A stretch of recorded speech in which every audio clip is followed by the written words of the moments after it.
చేయి వేసే ముందు మనల్ని మనం చేసుకోవాలి, పరిశీలన చేసుకోవాలి.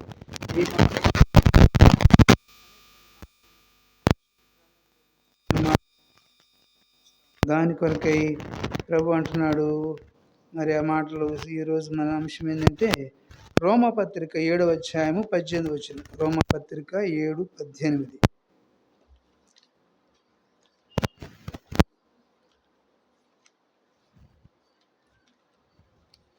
అపోస్తలుడైన పౌలు రోమా సంఘానికి రాస్తూ రోమా పత్రికలో చూస్తాం కదా. ఆ మాట నేను కూడా తీసుకుంటాను నా బైబిల్లో.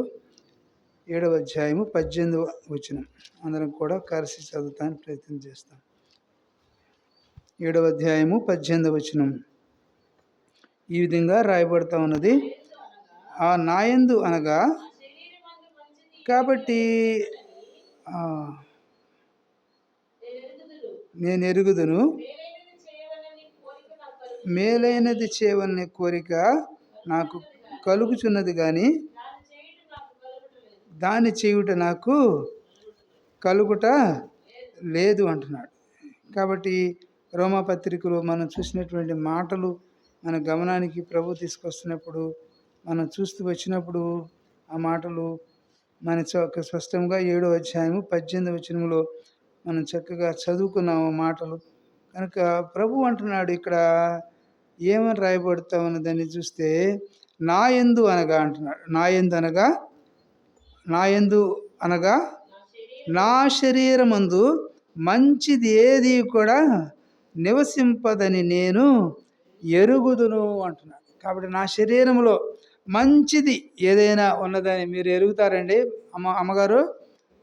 కాబట్టి మన శరీరంలో మంచిది ఏదైనా ఉన్నదా అనేటువంటిది అపోస్తలుడైన పౌలు అంటున్నాడు.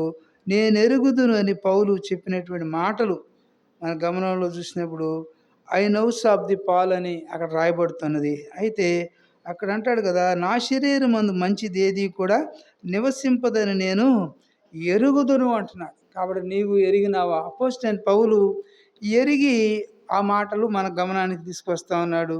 కనుక ఒకవేళ నీవు నేను కూడా ఇంతవరకు కూడా ఎరగకపోతే అనగా తెలుసుకొనకపోతే, నా యందు అనగా నా శరీరమందు మంచిది ఏది కూడా నివసింపదు అని నేను ఎరుగుతాను అని దేవుని వాక్యం సెలవిస్తాను. కాబట్టి నా శరీరంలో మంచిది ఏది కూడా నాకేమాత్రం కూడా ఏమి కూడా కనపట్టలేదు అని ఆయన చెప్తున్నటువంటి మాటలు మన గమనాన్ని తీసుకొస్తున్నాడు. కనుక మన శరీరంలో మంచిదంటూ ఈ నా శరీరం ముందు అనేటువంటి మాటలు అక్కడ కోట్ చేస్తూ ఆయన మాట్లాడుతూ ఆదికాండంలో 6వ అధ్యాయము 5వ వచనంలో చూస్తే 6:5లో కూడా మనం గమనిస్తాము. ఆదికాండము 6వ అధ్యాయము 5వ వచనంలో 6వ అధ్యాయము 5 అయితే అక్కడ అంటున్నాడు, నరుల చెడుతనము భూమి మీద గొప్పదనియు వారి హృదయం యొక్క తలంపులలోని ఓహంతయు కాబట్టి కేవలం ఎల్లప్పుడూ కూడా చెడ్డదని యెహోవా ఏం చేశాడంట? చూచాడు. ఏం చేశాడు ప్రభువైన యేసుక్రీస్తు వారు? నరుల చెడుతనము అని ఆయన చూశాడు. కాబట్టి నరులలో మంచిది ఏది కూడా నాకు కనపట్టలేదు అంటున్నాడు. కాబట్టి ఏది కూడా కాబట్టి నేను ఎరుగుదును అంటున్నాడు అపోస్తలుడైన పౌలు. అయితే నా యందు నా శరీరమందు మరి మంచిది ఏది కూడా నివసింపదని నేనైతే ఎరుగుతున్నాను. కనుక ఈ మధ్యాహ్న కాల సమయంలో బల్లారాధనలో ప్రవేశించే ముందు మనల్ని మనం కూడా పరిశీలించేసుకునే నిమిత్తం ప్రభు అంటున్నాడు, నరుల చెడుతనం భూమి మీద ఎలాంటిదంట? గొప్పదని వారి హృదయం యొక్క తలంపులు. కాబట్టి వారి హృదయాల్లో ఉన్నటువంటి తలంపులు, ఊహలు, ఎన్ని ఊహలు కదా, ఎన్ని తలంపులు, మనిషి యొక్క తలంపులు, అది చేయాలి ఇది చేయాలి కదా అనేటువంటి తలంపులు, ఎన్నో ఊహలు మనం కలిగి ఉంటాము. అయితే దేవుని యొక్క చిత్తమే మన ఎడల నెరవేరేదిగా ఉంటుంది. కనుక అందుకనే ఆ మాటలు ఆదికాండంలో ఆయన రాస్తున్నటువంటి మాటలు చూసినప్పుడు నరుల చెడుతనం భూమి మీద గొప్పది అంటున్నాడు. వారి యొక్క హృదయం యొక్క తలంపుల్లోని ఓహంతా కూడా ఎల్లప్పుడూ కూడా చెడ్డదని యెహోవా చూచాడు. కాబట్టి నిన్ను నన్ను కూడా దేవుడు ముందుగానే చూచాడు. వారి యొక్క హృదయంలో ఉన్నటువంటి తలంపులు, ఊహలు, ఆలోచనలు అవన్నీ కూడా చెడ్డవి. కాబట్టి మనుషుల్లో మంచిది ఏది కూడా నాకు కనపడలేదు అని దేవుడు నేను ఎరుగుదును అంటున్నాడు. కనుక అందుకనే చూస్తాం కదా, కొరింథీయులకు రాసిన మొదటి పత్రిక 4వ అధ్యాయము 4వ వచనములో అపోస్తలుడైన పౌలు కొరింథీ సంఘానికి రాస్తూ 4వ అధ్యాయము 4వ వచనము కూడా గమనిస్తే, బలారాధనలో ప్రవేశించిపోయి ముందు మనం పరిశీలించుకు నిమిత్తము నాయందు నాకు ఏ దోషమును కూడా కానరాదు, అయినను ఇందువలన నీతిమంతుడుగాను ఎంచబడును, నన్ను విమర్శించువాడు ప్రభువే అంటున్నాడు. కాబట్టి నా మటుకు నేను ఆలోచించుకుంటే, నీ మటుకు నువ్వు ఆలోచించుకుంటే నేను మంచిదాన్నే, నేను మంచివాడినే అనుకుంటాం కదా. కాబట్టి నాలో ఎలాంటి లోపం లేదు, నేనే చెడుతనం చేయలేదు, ఏది కూడా నేనే పాపము చేయలేదు అనుకుంటాము. అయితే దేవుని వాక్యం ఏం సెలవిస్తుందంటే, నా యందు నాకు ఏ దోషము కూడా కానరాదు. ఏమాత్రం కూడా కనిపించదు.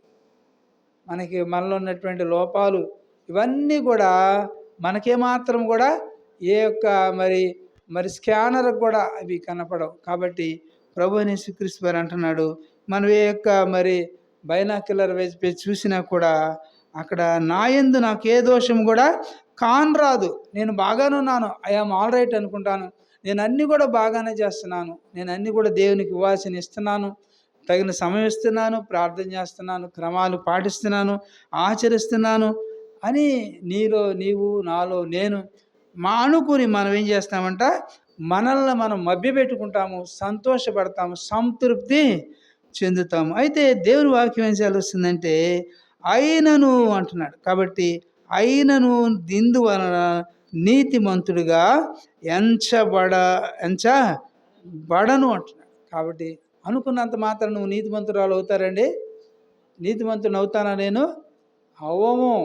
కాబట్టి దేవుని దృష్టిలో ఉండాలి. కానీ మనకు నేను నీతిమంతుడిని, నేను నీతిమంతురాలని, నేను భక్తిపరుణ్ణి, నేను భక్తిమంతురాలని కదా అని నేను కూడా మనల్ని మనం వెనకేసుకొచ్చుకొని మనల్ని మనం సమర్థించుకుంటే మనకేమి కూడా మనలో ఉన్నటువంటి లోపాలు, తప్పులు ఏమాత్రం కూడా ఏమి కూడా కనిపించవు. అందుకనే అక్కడ అంటాడు, నేను ఎరుగుదుననేటువంటి మాటని అక్కడ అంటాడు, నా యందు నాకు ఏ దోషము కూడా కానరాదు అని అపోస్తలుడైన పౌలు అంటున్నాడు.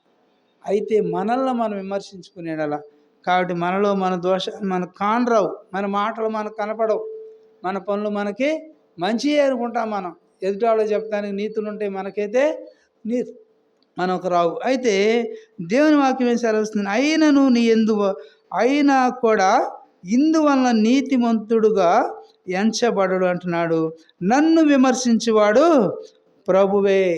నిన్ను నన్ను కూడా త్రాసులో చూసేవాడు ప్రభు అయిన యేసుక్రీస్తు వారే. కాబట్టి నిన్ను నన్ను కూడా త్రాసులో చూస్తాడు. నీ భక్తి, నా భక్తి అంతా కూడా దేవుడు తన త్రాసులో చూసినప్పుడు, ఆనాడు ఏ విధంగా అయితే దానియేలు గ్రంథంలో ఆ భాగంలో చూసినప్పుడు త్రాసులో చూసినప్పుడు అంట, నీవు నాకు తక్కువగా కనపడ్డావంటాడు. కాబట్టి నా యొక్క భక్తి అంతా కూడా అక్కడ తేలిపోతుంది. కాబట్టి గింజలు మనం అయితే తూర్పు పోతే ఏ విధంగా అయితే పోస్తామో వడ్లని, ఆ విధంగా అయితే తప్పలు ఒక పక్కకు వెళ్ళిపోతాయి, మంచి గింజలు కింద పడతాయి. అలాగే దేవుడు తన యొక్క త్రాసులో మనం చూసినప్పుడు నా యొక్క భక్తి అంతా కూడా తెల్లమైపోతుంది. కనుక మనం గమనించవలసిన మాట ఏంటంటే, అక్కడ అంటే అపోస్తలుడైన పౌలు ఏమంటున్నాడంటే, ఇందువలన నీతిమంతుడుగా ఎంచబడడు కానీ నన్ను విమర్శించేవాడు ప్రభువు అంటున్నాడు. 5వ వచనం కూడా చదివితే, కాబట్టి సమయము రాకమునుపు అనగా ప్రభువచ్చు వరకు దేని గురించి తీర్పు తీర్చకుడి, ఆయన అంధకారమందలి రహస్యమందును వెలుగులోనికి తెచ్చి హృదయములలోని ఆలోచనను బయలుపరిచినప్పుడు ప్రతి వానికి తగిన మెప్పు దేవుని వలననే కలుగుతుంది. చూసారా, ఎవరి వలన కలుగుతుందంటే, త్రాసులు చూసినప్పుడు దేవుడు నిన్ను నన్ను కూడా మన భక్తిని చూసినప్పుడు మనకు అక్కడ రాయబడినటువంటి మాటలు మన హృదయానికి మనం అన్వయించుకుంటూ చదువుకుంటూ కింద భాగం. కాబట్టి సమయము రాకమునుపు అనగా ప్రభువు వచ్చు వరకు దేని గురించి కూడా మనం ఏం చేయకూడదంట, తీర్పు తెచ్చకూడదు. తీర్పు ఒక్కరికి మనం తీర్పు తెచ్చడానికి నీవు నేను కూడా న్యాయాధిపతులం ఎంత మాత్రం కూడా కానే కాదు. ప్రభువే నిన్ను నన్ను కూడా, ప్రభువే తీర్చివాడు, న్యాయము తీర్చివాడు ప్రభువే అనందు. అక్కడ నన్ను విమర్శించేవాడు ప్రభువే అన్నాడు. కాబట్టి ప్రభువే నీ నా యొక్క భక్తిని విమర్శించేవాడు, నిన్ను నన్ను కూడా కొలిచేవాడు, నిన్ను నన్ను చూస్తున్నటువంటి వాడు ప్రభువు మాత్రమే అని అపోస్తలుడైన పౌలు తన పత్రికలో ఆయన చెప్తున్నటువంటి వాస్తవాలు మరి నీ నా గమనాగమనంలోనికి మధ్యాహ్న వేళలో ఆయన తీసుకువస్తా ఉన్నారు.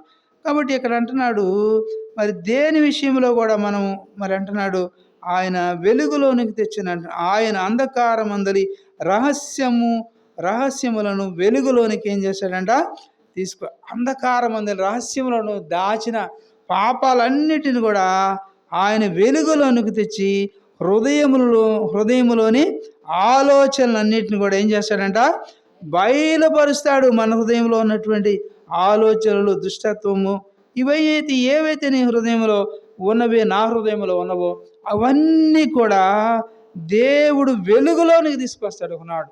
అవన్నిటిని కూడా వెలుగులోనికి తీసుకొస్తాడు. అవన్నిటిని కూడా మరి నీకు నా కళ్ళ ముందుకు తీసుకొస్తాడు అన్నమాట.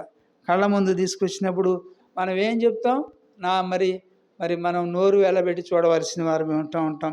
కాబట్టి వెలుగులోనికి తెచ్చి హృదయంలోని ఆలోచనలు, నీ హృదయంలో ఆలోచనలు ఉన్నాయి, నీ హృదయంలో ఈ ఆలోచనలు ఉన్నాయి, ఈ చెడ్డ తలంపులు ఉన్నాయి, ఈ యొక్క అసహ్య కార్యాలు ఉన్నాయి అని ప్రభువు మనకు చూపించినప్పుడు నీవు నేను కూడా అవును ప్రభు అని నీవు నేను కూడా ఆయన ముందు తలదించుకోవాల్సిన వారం ఉంటున్నాం.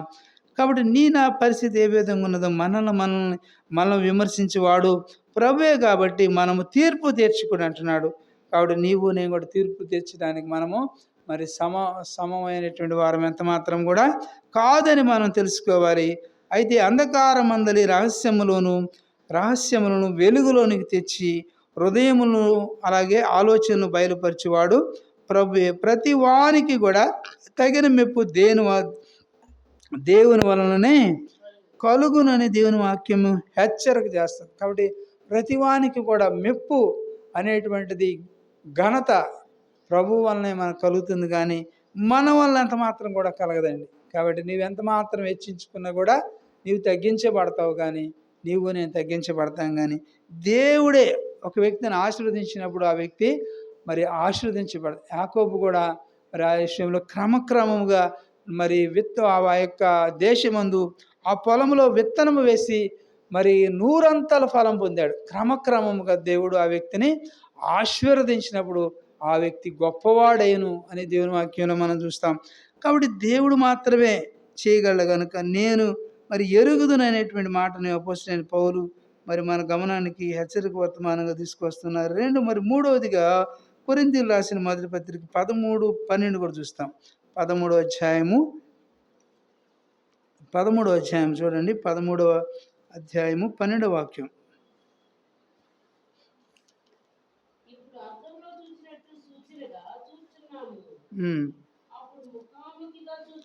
కాబట్టి అప్పుడు ఎలా చూస్తామంట, మనము ముఖాముఖిగా చూస్తామంట. ప్రభువు మరి వచ్చినప్పుడు మనం ఎలా చూస్తామంటే, ఇప్పుడు మరి మనం అద్దంలో చూస్తున్నాం. 13-12లో మన భాగంలో చూస్తే అంటున్నాడు, ఇప్పుడు అద్దములో చూసినట్టు అంటున్నాడు. ఇప్పుడు అద్దములో చూసినట్టు మరి సూచనగా చూచుచున్నాము, అప్పుడు ముఖాముఖిగా మనము చూస్తాం. ఎంత కదా దేవుడితో ముఖాముఖిగా దేవుడు ఆ యొక్క చిత్రాన్ని, ఆ యొక్క ఇమేజ్ని మనం చూపించినప్పుడు మనము నోరు వెళ్ళవేయక తప్పదనమాట. కాబట్టి నేను ఎరుగుదననేటువంటి మాటను ప్రభు అంటున్నాడు. కాబట్టి 3వ తలంపులో మనకు భాగంలో చూస్తే మరి ఆయన చెప్తున్నటువంటి మాటలు, ఇప్పుడు కొంతమటికే ఎరిగి ఉన్నాము, అప్పుడు నేను పూర్తిగా ఎరగబడిన ప్రకారము పూర్తిగా ఎరుగుదును అనేటువంటి మాటని దేవుడు మనకి హెచ్చరికగా ఈ మాటలు ఆయన తీసుకొస్తున్నటువంటి వారుగా ఉన్నారు. కనుక నా జీవితం మనల్ని మనం పరిశీలన చేసుకుని పరీక్షించుకుని ప్రభు యొక్క మరి బల్లలో మన యోగ్యమైన రీతిలో పాలు పంపులు పొందవలసిన వారమై మరి ఉన్నాం. కాబట్టి కింద భాగం కూడా మనం చదివినప్పుడు మరి ఇప్పుడు కొంత మటుకే మనం ఏం చేయమన్నామంట, ఇప్పుడు కొంత మటుకే ఎరిగి ఉన్నాను అంటున్నాడు. అయితే అప్పుడు నేను పూర్తిగా ఎరగబడిన ప్రకారము పూర్తిగా ఎరుగుదును అంటున్నాడు. కాబట్టి నిన్ను నన్ను కూడా దేవుడు పూర్తిగా ఎరిగినటువంటి వాడు. ప్రభువుకి నీ సంగతి, నా సంగతి, మనందరి సంగతి అంతా కూడా పూర్తిగా తెలిసినవాడు. మన హృదయం అంతా కూడా తెలిసినవాడు ప్రభు అయిన యేసుక్రీస్తు వారు. కాబట్టి నీ నైతిక జీవితంలో మనం ఏ విధంగా మరి ప్రభువుని మరి ఎట్టి విధంగా మనం ఎరుగుదాము అని నిన్ను నన్ను కూడా పరిశీలన చేసేది దేవుని యొక్క వాక్య వెలుగులో.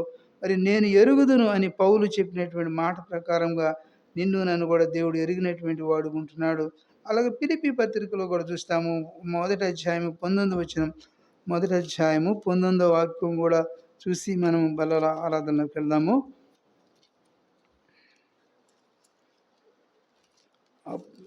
ఫిలిప్పీలు రాసిన పత్రిక మొదటి అధ్యాయంలో చూడండి, ఈ మాట కూడా మనం చూస్తాము. 19వ వాక్యం, మరియు నేను ఏ విషయములోనూ సిగ్గుపడక ఎప్పటి వలననే, కాబట్టి ఎప్పటి వలననే ఇప్పుడు కూడా పూర్ణ ధైర్యంతో బోధించటం వలన నా బ్రతుకు మూలముగానైనను సరే, నా చావు మూలముగానైనను సరే, క్రీస్తు నా శరీరమందు గణపరచబడునని. కాబట్టి క్రీస్తు నీ నా ఎడల గణపరచబడాలి, కానీ ఆయన గణహీనుడిగా ఉండటానికి ఎంత మాత్రం కూడా వీల్లేదు. ఎందుకంటే అన్నాడు, మరియు నేను ఏ విషయంలో కూడా సిగ్గుపడను అంటున్నాడు. కాబట్టి నేను ఏ విషయంలో కూడా సిగ్గుపడాల్సిన పని ఎంత మాత్రం కూడా లేదంటున్నాడు. ఏ విషయంలో కూడా నేను సిగ్గుపడక ఎప్పటి వల్ల నేను ఇప్పుడు కూడా నేను ఎలా ఉన్నానంట, పూర్ణ ధైర్యంతో ఉన్నాను, మంచి ధైర్యంతో. మరి నేను దేవుని ఎదుర్కోవడానికి, ప్రభు ఇప్పుడు వచ్చినా కూడా ప్రభుతో నేను వెళ్తాను, ప్రభుతో సదాకాలం నేను ఆయనతో ఉంటాను. నాకు ఈ లోకంలో ఇంకేమిటి ఆశలు లేవు. ఉంటే ప్రభు, అందుకని అపోస్తలుడైన పౌలు అంటాడు, నా బ్రతుకుట ఏమంటాడు, నా మట్టుకైతే బ్రతుకుట క్రీస్తే, చావు అయితే లాభం అంటాడు అపోస్తలుడైన మరి పౌలు గారు. మరి అక్కడ చూసినప్పుడు ఎంత ధైర్యంతో మాట చెప్పాడంటావు ఆయన. కాబట్టి నా జీవితంలో ఆయన చెప్తున్నటువంటి మాటల ప్రకారం ఏ విషయంలో కూడా పడక ఎప్పటి వలన ఇప్పుడు కూడా పూర్ణ ధైర్యంతో బోధించుచున్నాను అంటున్నాడు. కాబట్టి ఎప్పటి వలనే, కాబట్టి అప్పుడు భక్తిగా ఉన్నాను, ఇప్పుడు భక్తిగా ఉంటాం లేదు, కానీ నేను ఎప్పటికీ కూడా ఒకే భక్తిగానే నేను జీవిస్తున్నాను. నాలో ఎంత మాత్రం కూడా భేదం లేదు, నాలో ఎంత మాత్రం కూడా మరి అలసత్వం లేదు, నేను ఎప్పుడు కూడా బలహీనం కాలేదు అని పౌలు నేను సిగ్గుపడిన అంటున్నాడు. కాబట్టి నేను కూడా మా ఆయన రాకడ వరకు, మన పోకడ వరకు కూడా మనము ధైర్యము గలవారం ఉండాలి. కాబట్టి ధైర్యంతో మనం కృపాసనకు చేరాలి, కానీ ధైర్యం లేకపోతే నేను కూడా విడవబడతాం. కాబట్టి ధైర్యంతో మనం దేవుని ఎదుర్కొనేటువంటి భక్తి, వినయ, విధేయతలు మరి ప్రవర్తన కలిగినప్పుడు దేవుడు ఎప్పుడొచ్చినా కూడా దేవునితో మనము వెళ్ళటానికి మరి సంసిద్ధంగా ఉండవలసిన వారమే ఉంటున్నామని దేవుడు వాక్యం ద్వారా ఆయన హెచ్చరిక చేస్తూ ఉన్నారు. కాబట్టి ఆయన చెప్తున్నటువంటి మాటలు పూర్ణ ధైర్యంతో బోధించటం వలన నా మటుకు, ఇక్కడ ఏమంటున్నాడు, నా బ్రతుకు మూలంగానైనా, ఒకటి ఏంటంట, నా బ్రతుకు మూలముగానైనాను సరే, రెండవది చావు మూలముగానైనాను సరే, క్రీస్తు నా శరీరమందు గణపరచబడాలి. నేను చచ్చిపోయినా సరే దేవుడు గణపరచబడాలి. ఇంకోటి ఏంటంట, నా బ్రతికుండా సరే,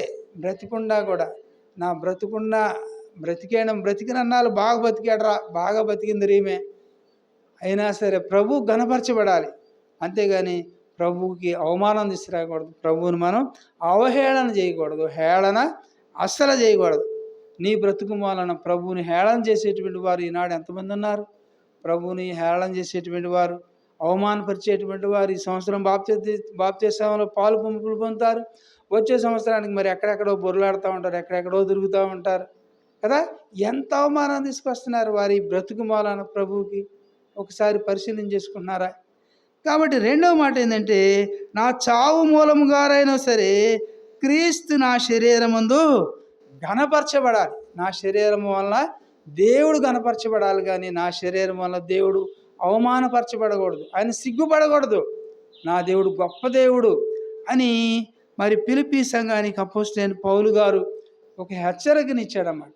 కాబట్టి ఈ మధ్యాహ్న కాల సమయంలో మన సంఘానికి కూడా దేవుడి యొక్క హెచ్చరికని ఇస్తా ఉన్నాడు. కాబట్టి నిన్ను నీవు, నన్ను నేను పరిశీలన చేసుకుని, పరీక్షించుకుని మన యొక్క యథార్థమైనటువంటి జీవితాన్ని మరి దేవుని చేతిలో పెట్టినప్పుడు దేవుడు నిన్ను నన్ను కూడా చక్కగా వాడుకుంటాడు.